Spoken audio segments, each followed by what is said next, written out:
The following is a special encore presentation of a Blue Sky episode that originally dropped in July of 2023.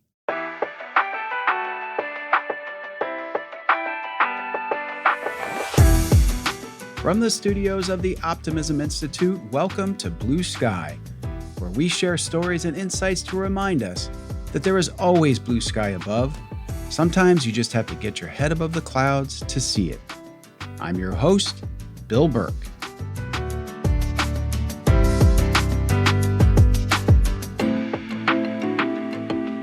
This episode of Blue Sky features a guest with a truly remarkable story. His bio will largely unfold for you as we talk.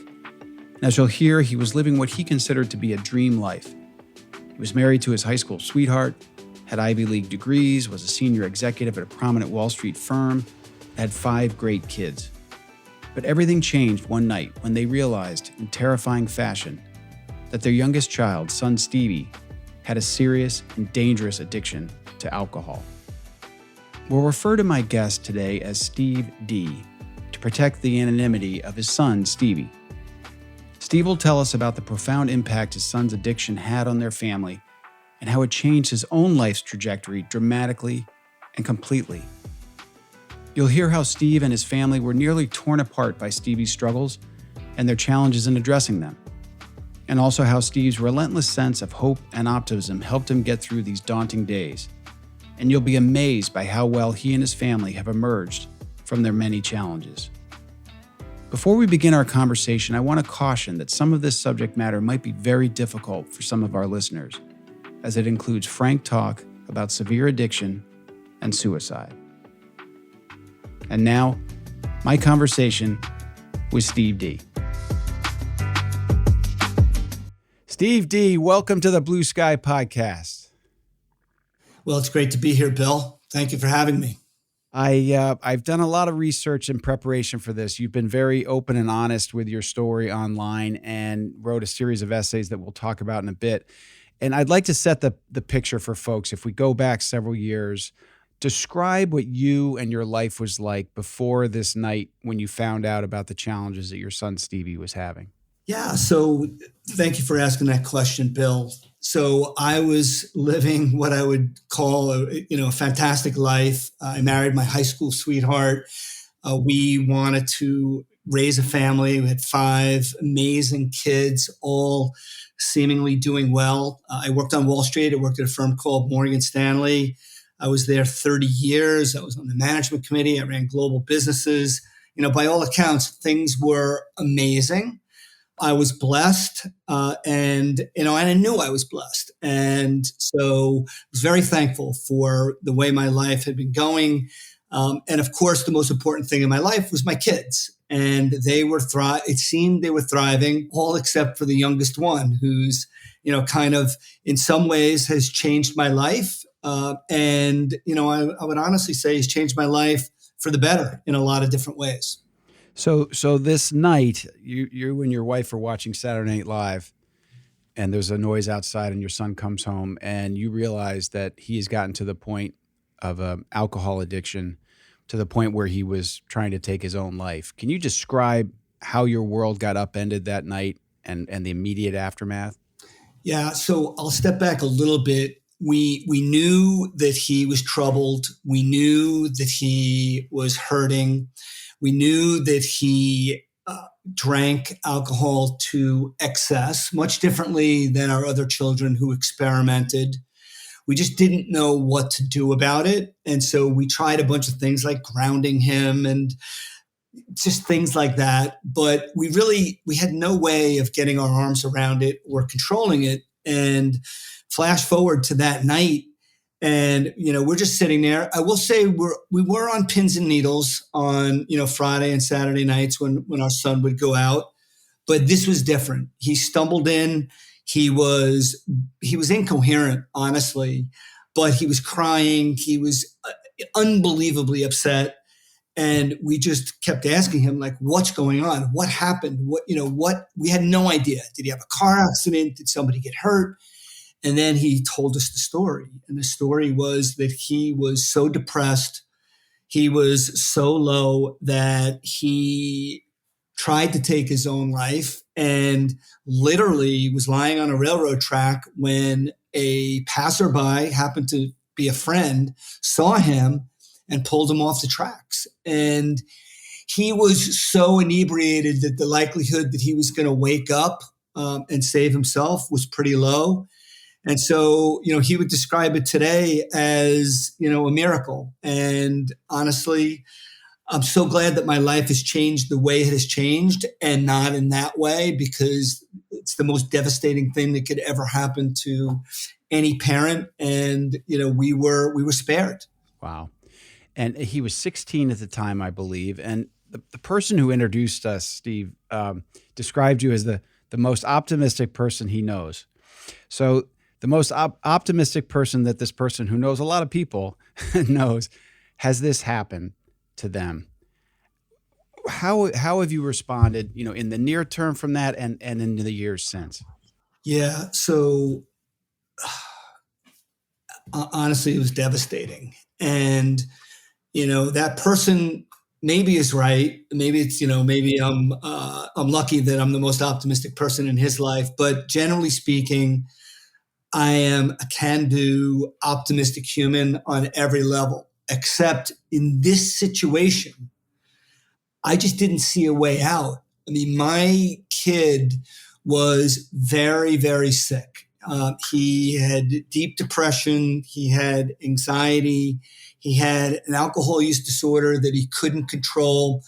And I saw no path where he could live a great life. And it was very difficult to see a path where he was going to survive. He had 4 near-death experiences by the time he was 17. And so this was real. It was scary. And I'll say it straight up. I did not have any optimism whatsoever that he could find a way, the family could find a way out of this mess. And the good news is I was wrong. In the one situation where I was not optimistic, it turns out that there was lots of things. There's treatment. There are unbelievable professionals. There are unbelievable resources. And we got really lucky and we tapped into some great resources. And, my son is living proof that I should have been optimistic. He's 7.5 years sober. He's got 1 million friends. He's very social. He's really happy. He's not depressed. He's got a great job. He's a leader. I mean, I was dead wrong. So, in this one case where I wasn't optimistic, I'm really glad I was wrong. So what were the steps that started to build you all back up? And you got, as a family, it seems you got, if you will, worse before you got better, right? From that realization. So what were the things that slowly helped you? Was it, because I know you've talked about parent groups and. Yeah, finding treatment is the biggest thing that happened. So, a lot of people think they can handle this on their own. I was one of them, right? At Morgan Stanley, I was the can-do guy, fix the broken business, build the business that needs to be built, solve the complex problems. And I probably had too much belief in myself that, we'll deal with this. Once we got professionals on the team, so it was an outpatient clinic, that was the first big step for changing the game. But what I didn't realize was that part of what needed to happen was I needed to change as a parent.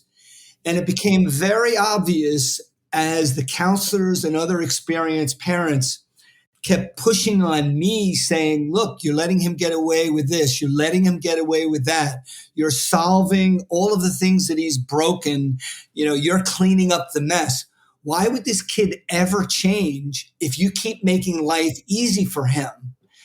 And so it took me about 6 months to get that I needed to change as a parent, and I needed to stop being his friend and, to start doing very, very difficult things like saying no, like saying you're responsible for this, letting natural consequences happen in school where, things weren't going as well as they should have been going. And, I wasn't running interference as a parent. And what that did was it started to give him a vision that what he was doing and the way he was doing it wasn't going very well. And so that's the hard part about addiction. There's this unbelievably beautiful research that's done on the stages of change. And one of the haunting lines in it is that it's not that they can't see the solution when they have this problem. It's that they can't see the problem. And so my job was to help my kids see the problem.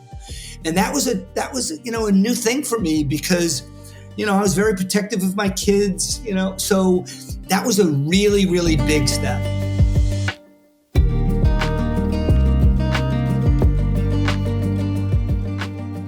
It's impossible to truly understand what this all must have been like for Steve and his wife. But his frank and detailed description of events helps us try. And whether you believe in miracles or not, the chances of having a friend find and save Stevie were slim. So it's a remarkable story. As we think about what it takes sometimes to be an optimist, it's helpful to realize that regardless of your day-to-day outlook, bad things are going to happen. At first, Steve figured he was a fixer and he could handle it. But it wasn't until he let his guard down to truly see the problem and seek professional help that he began a path towards his son's recovery. I next asked Steve to talk more about the challenges parents face when confronted with a situation as dire as their son's. I think one of the things that can happen to a parent very, very understandably is once the situation includes potential self-harm, you're that much more scared of taking the hard line, right? It's like, oh gosh, if I really give him a hard time or if I let him, struggle with this, who knows what could happen, right? It seems to me that's one of the toughest things. I heard a woman speak, in her case, her child had an opioid addiction, and she would routinely sort of pull him out of the park where he was passed out. And finally one night she's like, I'm not going to the park tonight. And that her kid needed that, but that's so hard. Yeah. So I'm not going to give anybody advice on this because it's so personal and each situation is different. And I would recommend that people really consult with professionals. But in our case, and I've seen it in a lot of cases, the child, the kid knows that the parents are scared. And so they use it against them. So in my case, when we said to my son, he had just gotten out of the psychiatric ward, for, suicidal behavior. And when I told him you're not going away, but you're going to outpatient treatment, 3 days a week, and it might interfere with soccer practice and your life, et cetera, he shut his bedroom door, he locked it and turned on the shower. So there I am telling him, giving him the bad news. And the first thing that happens is, I have no sight and no hearing. I have no idea what's going on. And so I'm on my heels like, oh my God, I need to reconsider. And so that what you just said, when you're in these groups, in these meetings, no one ever talks about the downside, like what could happen. And so it only got to the point with my child where the downside of me not doing something different was perhaps greater than the downside of, if I didn't do things different, then if he kept on that path without me trying to interfere with it, he wasn't going to make it. And so I got to the point where, it became clear that dad needs to step up. And as, when I finally confronted him and said, we're going to send you away to residential treatment, he disowned me. We thought he might run away. He might hurt himself. He might go on a bender. So it was the scariest thing I've ever done in my life was when I finally turned the page and said, I'm no longer going to enable this behavior. He was pissed because I was his ally. I was his friend. And he disowned me. He was furious with me, but it's what had to be done. And it ended up in our case. And I want to stress it's our case, not every case. It was a game changer. Incredible. And And I'll mention this a few times. These essays I've referred to are on addictionlessons.com, which I highly recommend to someone who's interested in this subject or concerned about something that's going on. And one of the things you also describe that happens to a lot of families in any similar situation, I think, is it starts to invade your whole family and your marriage. And you describe this idyllic life of high school sweetheart, and then you describe this was a marriage challenge. And so one of the things I wondered in reading that is how, and again, I know you're only speaking for yourself, but it could apply to others. How do you prioritize, right? Because it's sort of like on the airplane when they say put the mask on yourself before helping others. You want to save your marriage, obviously, but you want to save your child. And how does that all come together for a parent in this situation? Yeah, I actually think there's an elegant solution to this one, because I've seen it happen a lot. The source of our struggle was that both of us thought we were saving his life, and both were willing to let the marriage go to save him. So she wanted to chain him to the bed, and I wanted to have an open dialogue and have conversations and negotiate. And I thought that her behavior was going to force him to do something stupid. And she thought that I was allowing him to continue with the behavior, and neither one of us would give in because it was our son's life. So, and he knew it. So he played one off the other. So one of the things about addiction is they know the parents. They know if you don't like confrontation. They know if you're afraid. They know if the parents aren't on the same page. And they absolutely take advantage of it. And he did. So he would get us fighting and not paying attention to him. What ended up happening was, in this case, was the counselors kept saying, you got to be on the same page. It doesn't matter what page, be on the same page, so that you can't be, I know I'm a Wall Street guy, but arbitraged. You can't be, taken advantage of. And so what ended up happening was our four older kids had an intervention with us. They sat us down. I remember it like it was yesterday in our den. And they said, you guys aren't doing him any good. And you guys are going to get divorced, and you're going to blow up the family unless you start to change. You two need to get it together.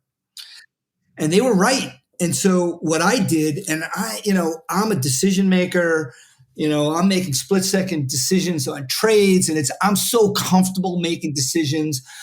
I'm sure that I'm right, that kind of thing. And I decided that it's not going to work. She's not going to say, yes, you make all the decisions. So I decided I'll let her make all the decisions. What was amazing about that was I said, look, I'm going to support you. You make the decisions. I'll tell you what I think, but it's your call. She went from chaining him to the bed and went right to the middle immediately. And then we both embraced that, and he had no wiggle room. We were on the same page.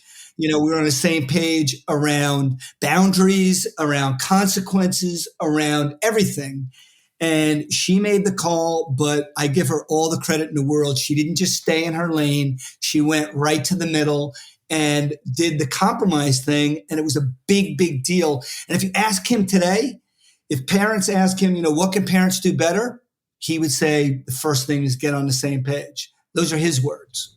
Yeah, and I'm glad you mentioned siblings, because these things, they can be like wrecking balls swinging through the house, right? And everyone's in the way. And did the older siblings, you mentioned intervention, had they been in some sort of counseling that advised them to do that, or did they all just get together and just see this and say, we got to do something? That's incredible. They're awesome kids. No, they weren't in counseling. A couple of things around the whole sibling thing. Stevie was in 11th grade. 3 of the older kids were in college, and 1 was out of college living in the city. And so I felt like they were protected because they weren't home for all of this, crazy behavior and fighting with me and my wife, but they knew. And so, yeah, they basically came home from college, 3 of them, on a weekend, and the 4th one was in the city. and they made it their priority because they knew that he was in a bad place. They knew we were in a bad place, and um, they made this intervention. The other thing I will say is, when he finally went away to residential treatment after a year of outpatient, they had a family education program. Everybody dropped everything. We all went out to this remote town in Pennsylvania, 3 hours away from New York City. And I mean, it all came out. My daughter kicked it off with her introduction and literally lamented how her baby brother and she were so tight, and now they didn't even talk. They didn't have a relationship. She started crying. There were 40 people in the room. Everybody started crying because they realized this is going on in everybody's family. So even though they seemed protected, they were not, because their baby brother was hurting, their parents were hurting. There was a lot of, dynamics that go along with addiction, which are pretty antisocial, with the person who's in active addiction. And it was painful.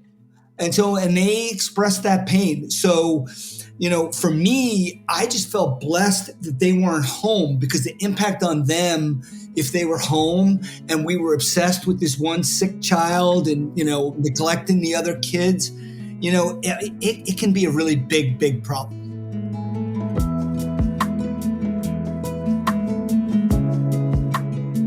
These stories are all so powerful.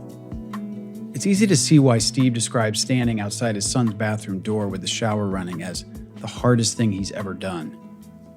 And while many kids are good at pitting their parents against each other, people with Stevie's addiction challenges are often able to take it to the next level.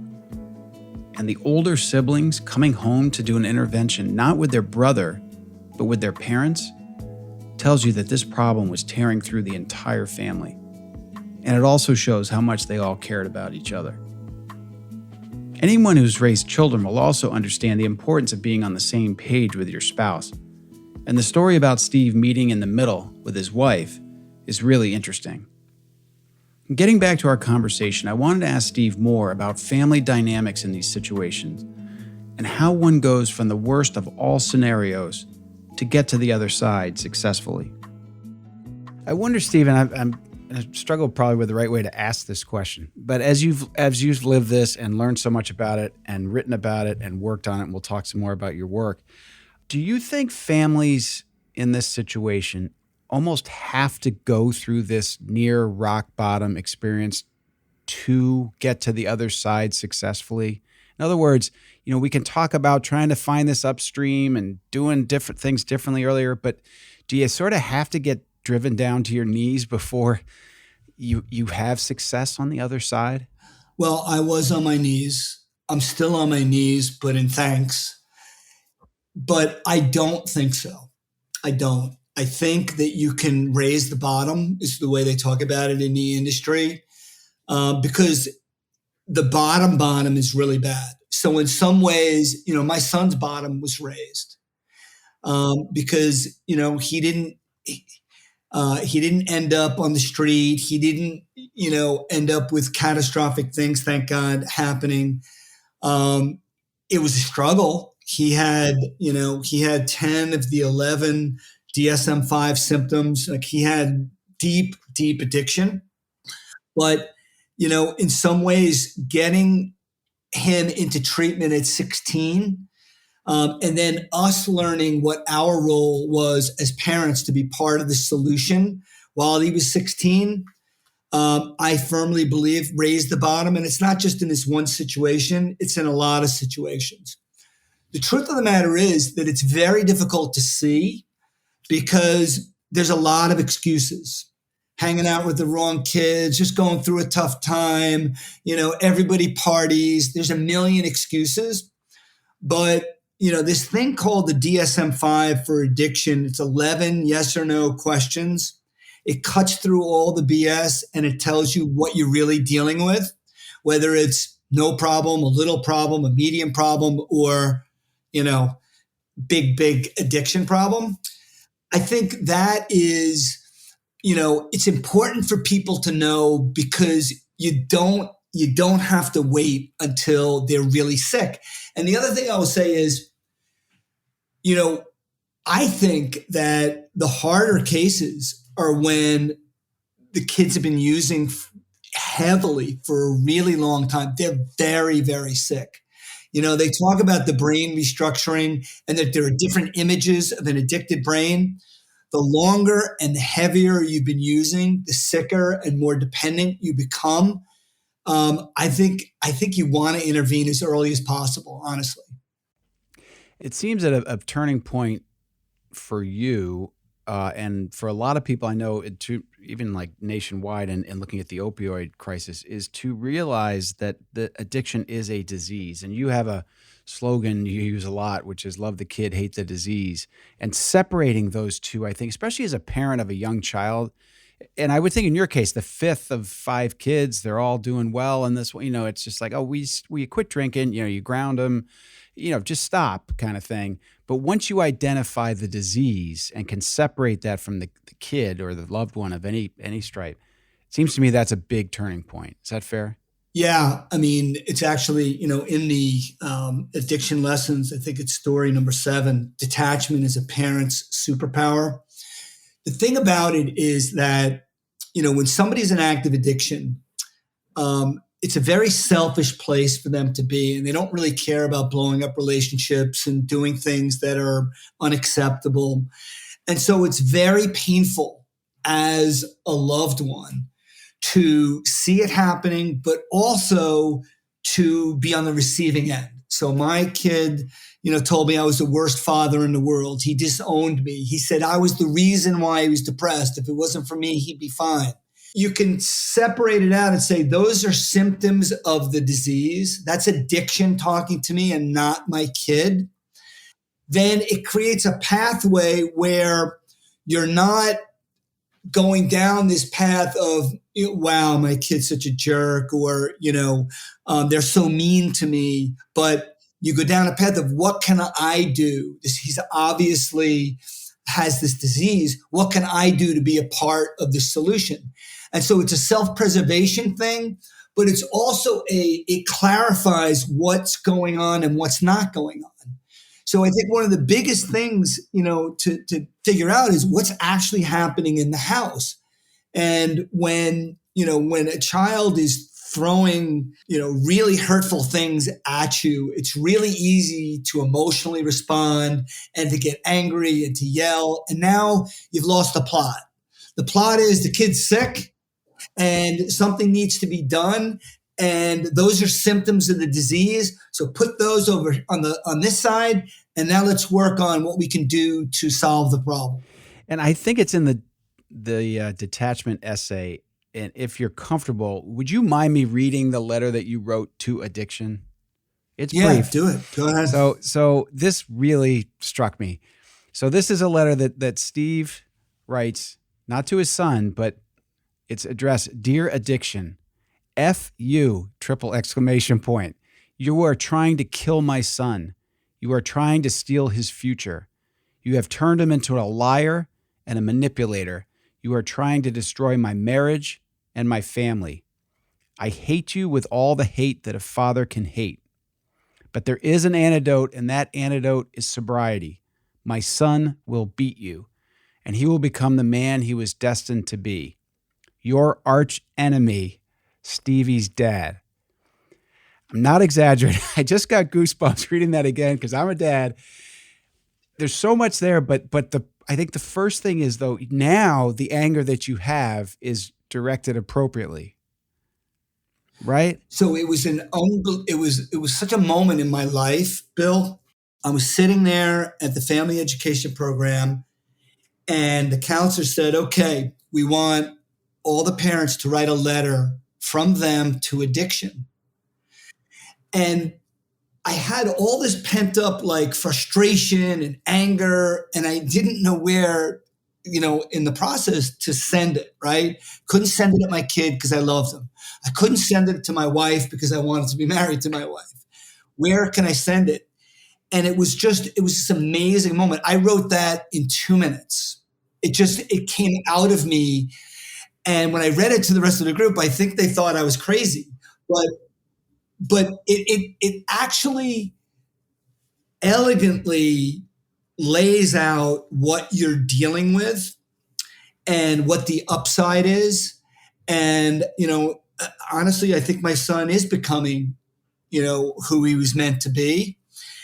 And it was a big part of my ability to be a contributor that I understood this, that it was a disease that was trying to rob everything. His life, our relationship, my marriage, the tranquility in the family, everything. And it's so true in most families. It's a huge disruptor in the most negative way possible within a family structure.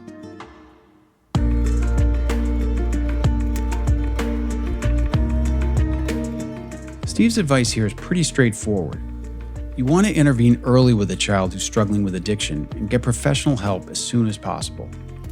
And the detachment concept is fascinating to me, and I imagine it'd be hugely helpful if you could get to the point where you can say, that's addiction talking, it's not my kid. And Steve's letter to addiction blew me away when I first saw it on addictionlessons.com, and even more so when I read it aloud to him. Getting back to my conversation with Steve, I wanted to get an update on how his son Stevie is doing today.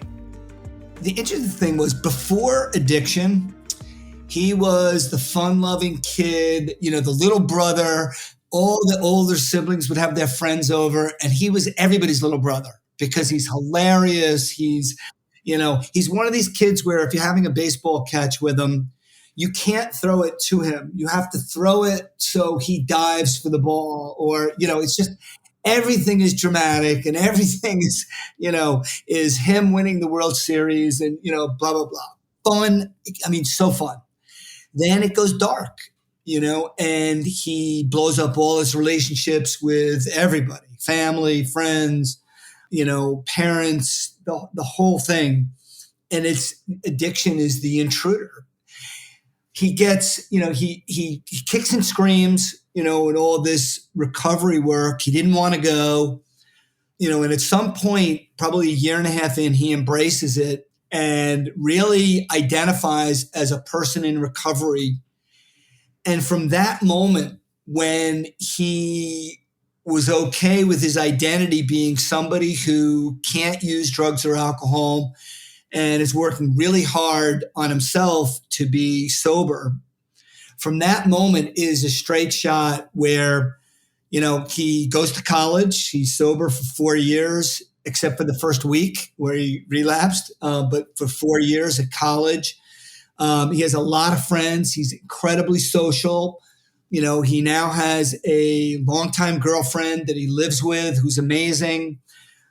He's got a job in the industry, and he works at a sober living in New York City. He runs the men's programs. I recently went to, a fundraising event, and, I know a lot of people, and I was introduced all night as Stevie's dad because so many people know him and he's such a force in the business. I couldn't be more proud of him. And, that's what he's supposed to be. He's supposed to be somebody who is making a difference in other people's lives. And that's what he's doing. How old is Stevie now? He's just turned 26.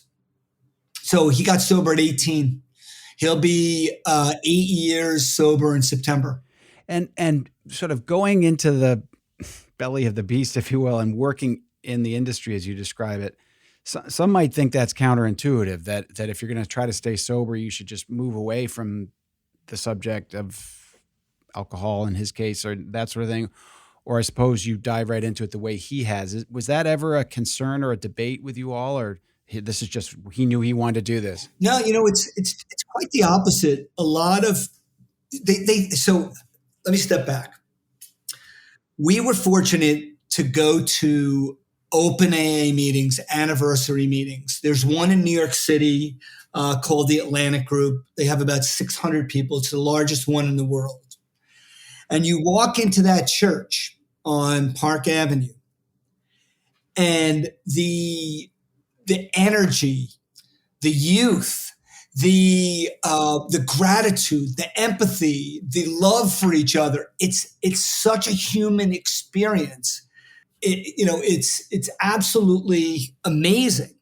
And a lot of those people find meaning in helping others. And, that's the whole thing around AA. And by the way, it has scientific efficacy. There was a major study that was published in September of 20 by Harvard and Stanford, doctors.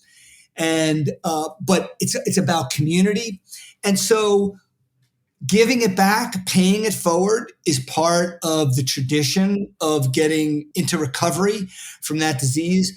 So, yeah, I mean, I wouldn't have guessed it. I didn't know any of this, before we got involved, but it's perfectly natural, that people do this. And, part of it is, my son, talks about what a daunting task it is to get sober. And it's such an important piece to talk to someone who's actually been through the same struggles and got to the other side.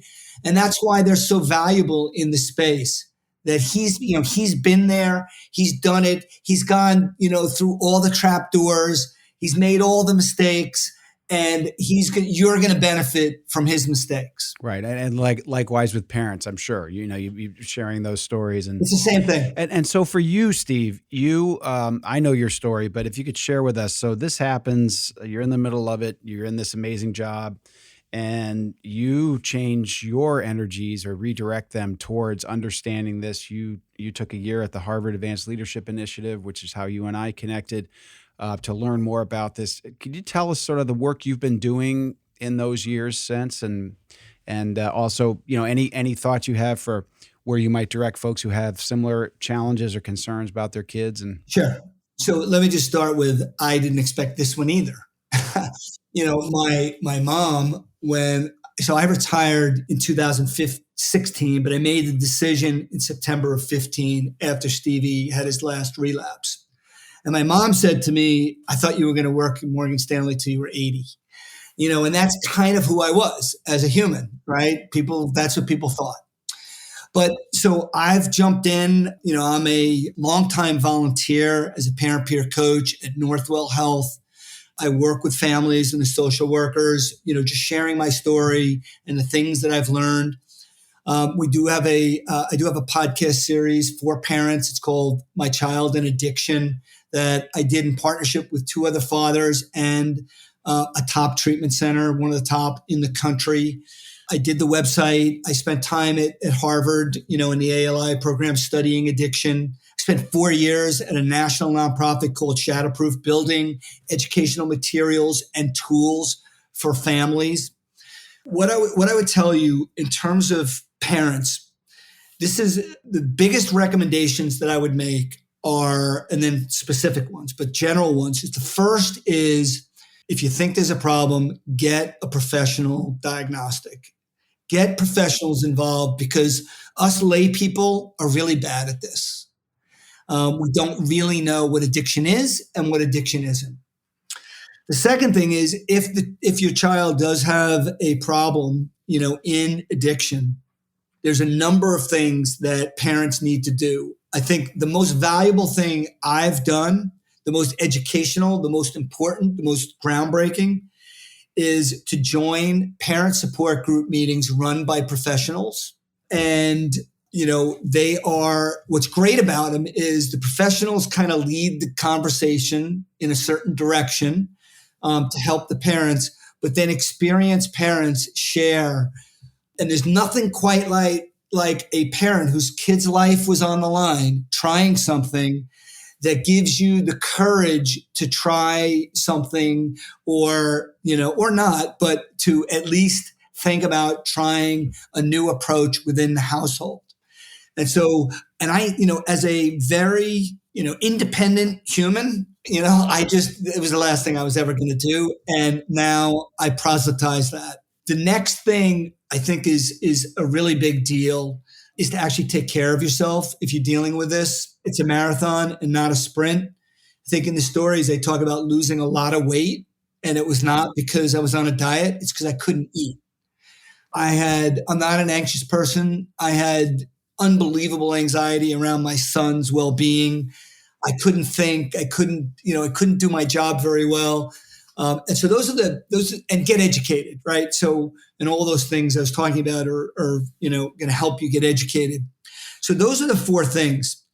The two, I spent 30 years on Wall Street. I got educated at some really good schools.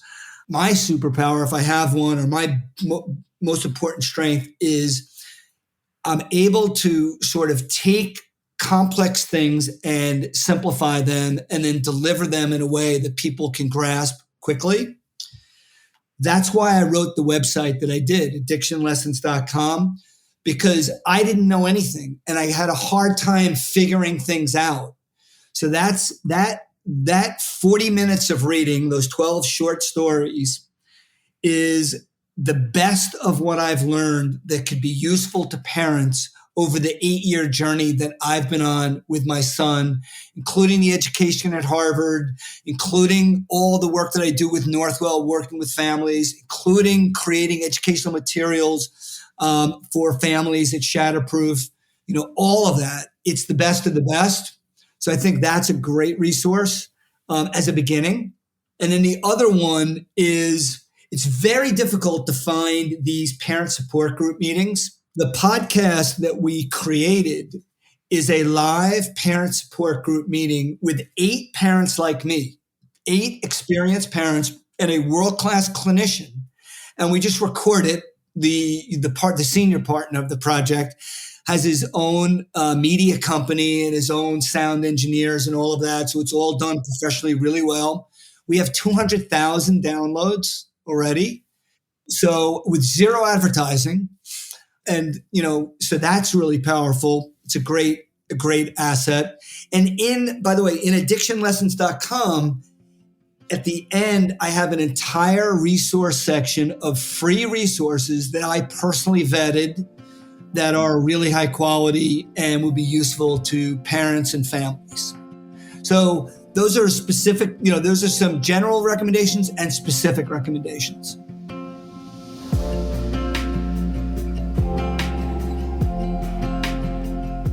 I loved hearing Steve say that it's perfectly natural for Stevie to be doing the work he's doing today. And it's so great to hear how successful he's been at it.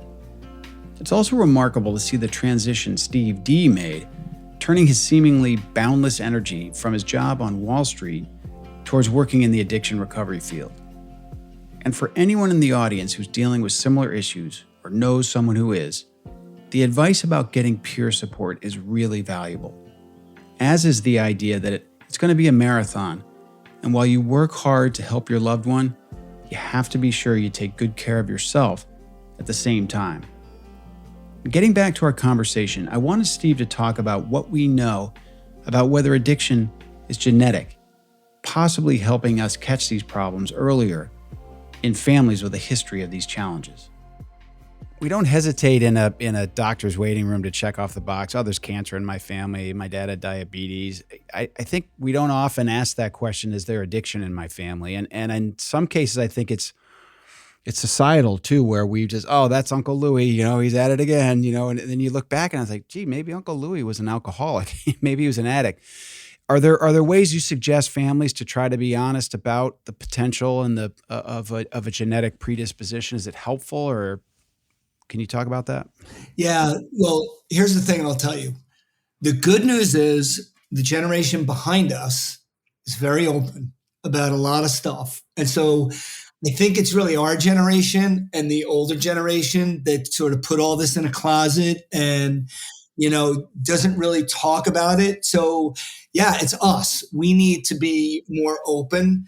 The kids, my son was loud and proud, telling everybody, that he's got, as he said, when he was drinking and using drugs, it didn't go very well, which is the way he would describe it, right? So he's very open, very out there. Yeah, I think, look, the research says that 60% of your vulnerability or your risk factors come from genetics. But there's a couple of other things that I think are really important to mention. So yes, if there's drinking or drug issue within the family, you have a higher probability. But there's a couple of other things that I think are surprised me because I didn't know about them. The first one is age of first use. So in this country, there's a lot of rite of passage stuff. But if you start drinking alcohol at 14, your chances of developing an alcohol use disorder are 7 times greater, 700% greater than if you start at 21. And it's even higher for using drugs. So that age of first use is a big deal. Second one is, if you think about it, it's kind of obvious. It's people dealing with mental health issues, anxiety, depression, ADHD, trauma. And the reason is because people self-medicate. And in the beginning, it feels really good and it feels like a solution. And then it becomes an obsession and a negative spiral. But that's a big deal. And then obviously environment, permissive environments, environments where this is what's done, within the family or within the larger, culture. Those are the really, really big issues. If I could get the country to do one thing and one thing only, it would be to spend 1 minute going through the DSM-5 for addiction. You can find it on Very Well Mind, or you could find it at addictionlessons.com. I believe it's lesson 2. But it's 11 yes or no behavioral health questions that will tell you if there's a problem or no problem. And it just cuts through all the excuses, the BS, the this, the that, right? It just tells you. And the thing was, I didn't know for sure that my son had an addiction. It may sound crazy, but I didn't know for sure until 4 years later, when I was at Harvard and every class mentioned the DSM-5. And I finally took the test as if my son was 16 again, and he had 10 of 11 symptoms. Right? He had severe addiction. And so 1 minute, DSM-5 addiction, Very Well Mind, or addictionlessons.com. You can find it there. And it just cuts through all the garbage and it tells you what you're dealing with. And once you know what you're dealing with, that's half the game. When parents call me, they describe, to ask me about, what they should do. They describe a kid who's really, really sick with addiction. And I always ask, are you sure it's addiction? And 100% of the time they say, no, we're not sure. So then we go through the DSM-5 and I'm like, well, guess what? I'm sure. And it's important to be sure, right? Because you got all that hard work ahead. And now you can practice that detachment you mentioned before, right? Because you understand the situation and you can go on loving your kid while hating the disease. Exactly. And the thing is, the DSM-5 is not just made up thing. It's the gold standard diagnostic from the American Psychiatric Association. So it's a real thing. So Steve, to wrap some of this up and get back to the optimism side of this, it's remarkable to hear your story and so heartwarming to know how Stevie is doing now. I'd like to ask how it feels for you. You're incredibly energetic, incredibly bright, as you said, very well educated. You loved your job at Morgan Stanley. What's a day like for you now in terms of your purpose, what you feel like you're accomplishing? Not that there's anything wrong with working at Morgan Stanley, but how do you feel as a human being now doing this work? Great question. So I loved Morgan Stanley. I loved being on the trading floor. It was an incredible environment for me. It did a lot of great things for me. But I feel like my son handed me a gift. And the gift is that I got to learn something completely new that is so useful to so many people.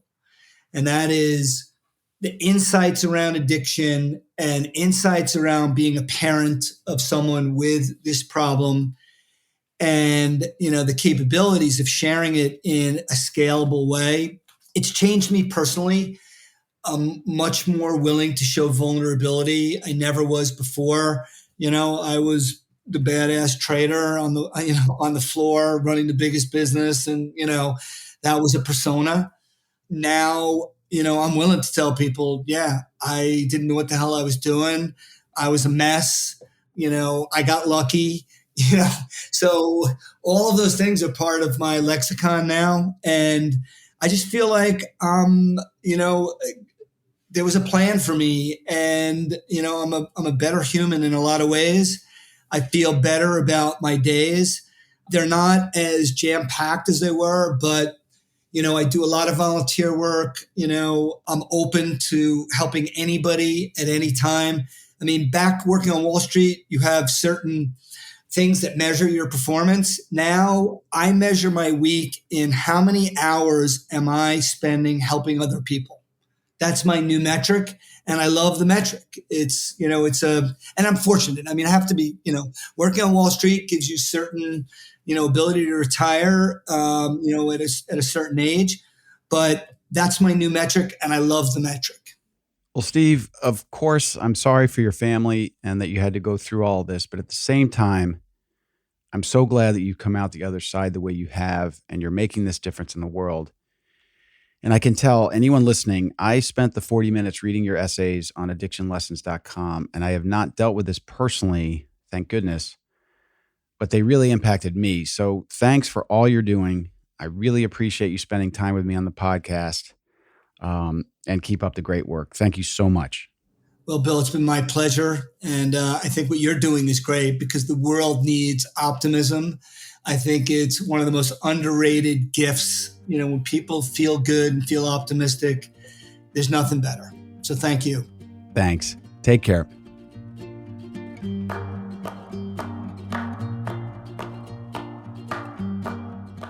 The statistics around the age of first use are really striking. And as Steve said, it's easy to find the DSM-5 survey online, including at Steve's own addictionlessons.com website. And back to where I started with Steve, talking about his optimistic nature, his ability to look back now and say that his son gave him a gift is amazing. Likewise, hearing him talk about how his favorite new metric is how many hours he spends helping others is heartwarming. I hope you enjoyed this blue sky conversation with Steve D, and also that if you have concerns about anyone in your life who might be battling addiction, that you'll check out the resources and recommendations he made here today. And if you enjoyed the show, please consider subscribing to Blue Sky so you don't miss any future episodes. And follow the Optimism Institute on social media. Until next time, I'm the founder of the Optimism Institute, Bill Burke, and I thank you for listening.